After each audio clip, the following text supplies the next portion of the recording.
Hello student, आज हम photosynthesis की प्रोसेस कैसे होती है उसके बारे में पढ़ेंगे। Can you imagine life on earth in the absence of photosynthesis? क्या आप फोटोसिंथेसिस की प्रोसेस के बिना पृथ्वी पे लाइफ इमेजिन कर सकते हैं? In the absence of photosynthesis there would not be any food. कि यदि फोटोसिंथेसिस की प्रोसेस नहीं होगी, प्रकाश संश्लेषण की प्रोसेस नहीं होगी, तो हमें फूड नहीं मिलेगा।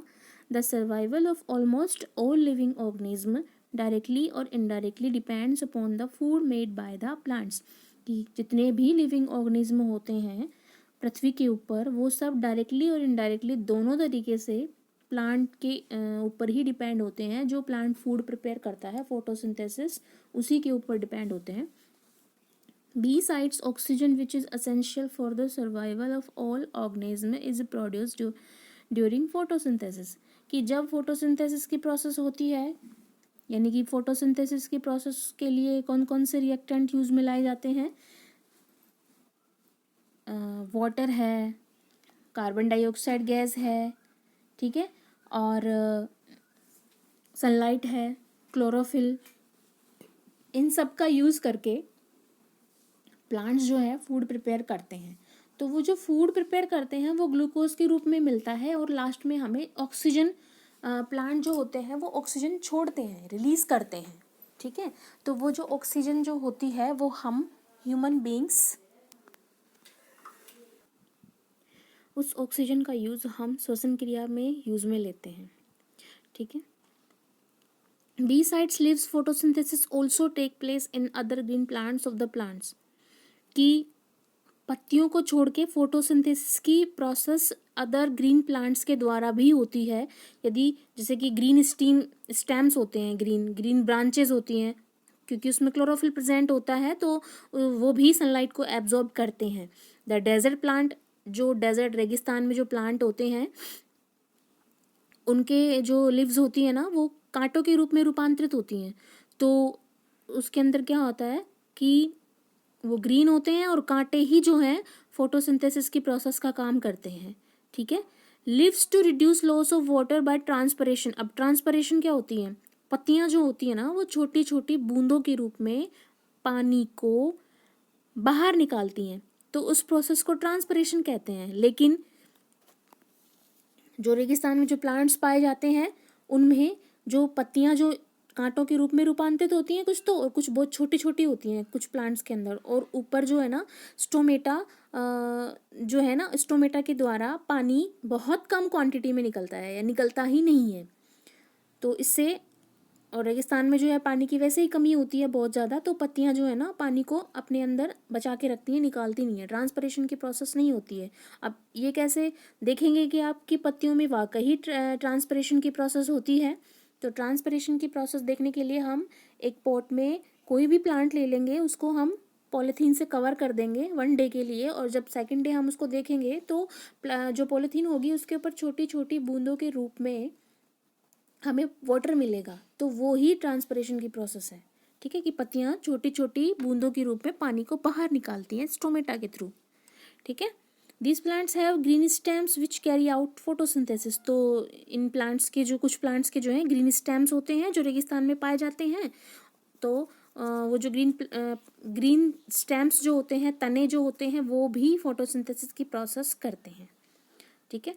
इन the absence of photosynthesis life would be impossible on the earth. यदि फोटोसिंथेसिस की प्रोसेस ना हो तो लाइफ जो है इमेजिन नहीं कर सकते हम, इम्पॉसिबल।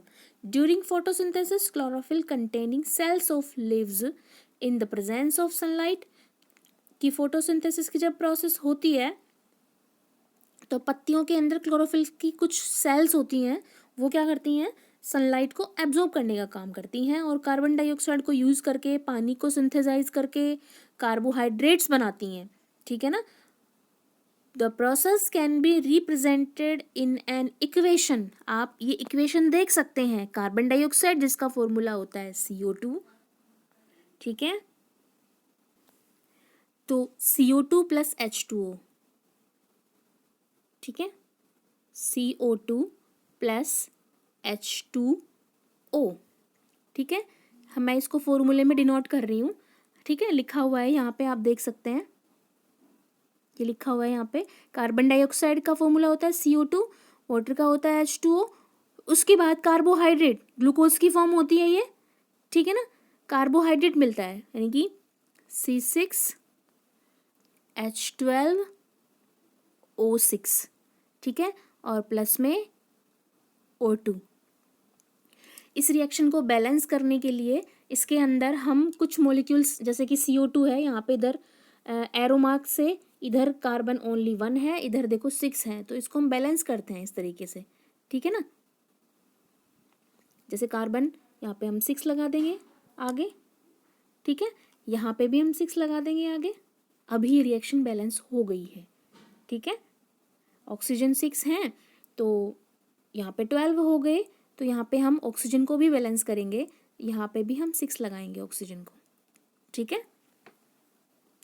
तो अभी हाइड्रोजन यहाँ पे 12 है, ऑक्सीजन यहाँ पे 6 ये है, और 6 2 12 है। अभी भी यहाँ पे भी 6 2 12 है, और यहाँ पे 6 हो गए, इधर 6 हो गए, इधर 12 हो गए, ठीक है। तो अभी रिएक्शन बैलेंस हो गई यहाँ पे। तो आप देख सकते हैं कि कार्बन डाइऑक्साइड गैस और ये वाटर, ठीक है, और फिर यहाँ पे सनलाइट भी ले रहे हैं यूज में, सनलाइट, ठीक है, और क्लोरोफिल। तो एरो मार्क के ऊपर आप देखो यहाँ पे सनलाइट लिखा हुआ है और क्लोरोफिल लिखा हुआ है, ठीक है। यदि हम एक पत्ती की स्ट्रक्चर पढ़ें, लीफ की स्ट्रक्चर पढ़ें, तो देखो इस तरीके से होती है पत्ती की स्ट्रक्चर कि जो स्टोमेटा होते हैं ना, स्टोमेटा, ये देखो यहाँ पे एक पोर दिख रहा है, ये ओपनिंग है, ये स्टोमेटा यहाँ पे ओपन है, ठीक है। और यहाँ पे हम देखें क्लोरोफिल जो होता है ना, वो इस तरीके से डॉट डॉट में प्रेजेंट होता है, देखो यहाँ पे दिख रहा है आपको क्लोरोफिल। और गार्ड सेल्स होती है इस तरीके से, ये यहाँ पे स्टोमा है, ठीक है, ये इस तरीके से स्ट्रक्चर होती है पत्ती के अंदर, ये स्टोमेटा प्रेजेंट होते हैं सब कहीं इस तरीके से। और यहाँ पे देखो ये ओपन है, ये ठीक है, ये ओपन क्लोज होते रहते हैं ये, ठीक है। अब एक्टिविटी 1.1 जो है वो हम कल पढ़ेंगे, ठीक है।